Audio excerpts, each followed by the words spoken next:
let me tell you a little bit more about how you display things.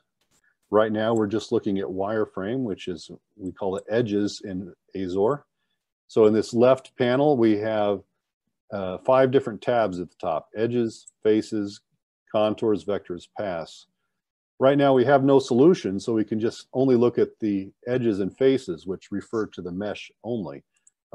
Contours, vectors, and paths are all grayed out because we have no solution, but later we'll be able to look at those. So we have the list here of all the surfaces that can be shown. And to show them or not, we just click them or unclick them. I can select multiple ones. If you say clear, it takes them all off. Select all the walls at once, or turn them off. So that's a way we can just look at particular things we want to see. You'll notice that a few of these items are red, and that is because Azore does not generate those surfaces automatically when it is read in.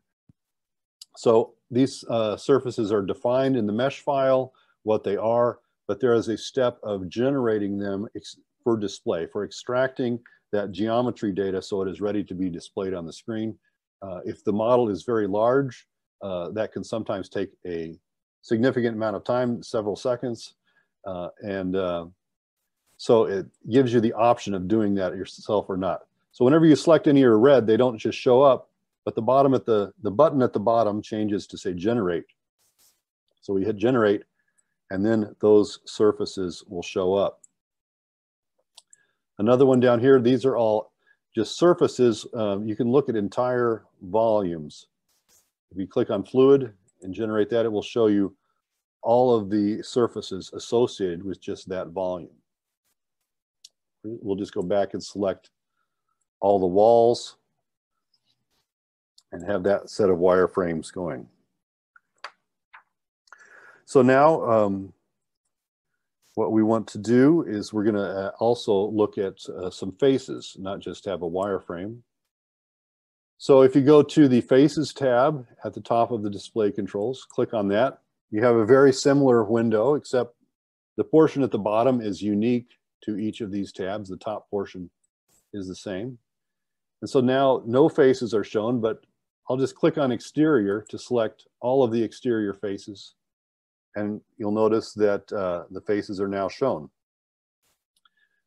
At the bottom of that display controls, it has options for how these are shown.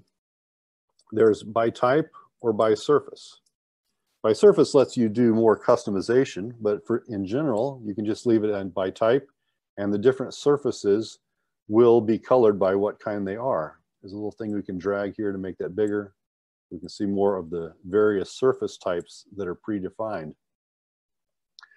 The exterior walls by default are the gray color, but they're at 50% opacity, so we can see through them. There, right now we can see the things that are inside.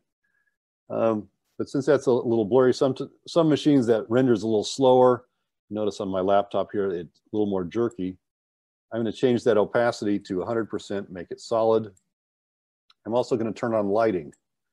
So now as I rotate it around, you can get a little more of the sense of three-dimensionality of this model. The problem right now is I can't see inside. So what we're going to do is turn some of these surfaces off. I'll turn off the ceiling.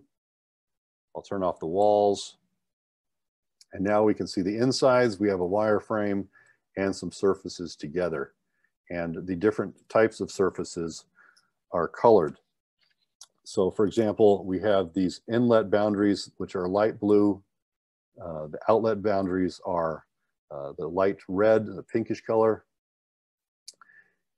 If you look in closely, all of these cooling racks, the tops are gray and the legs on them are blue. And that's because the legs are completely internal wall surfaces. So there's really two surfaces together. We could change that to an internal surface. The box representing the electronic equipment, there's actually no cells in the box. So from a modeling point of view, that's an external surface to the model. And that's why it shows up as the gray color.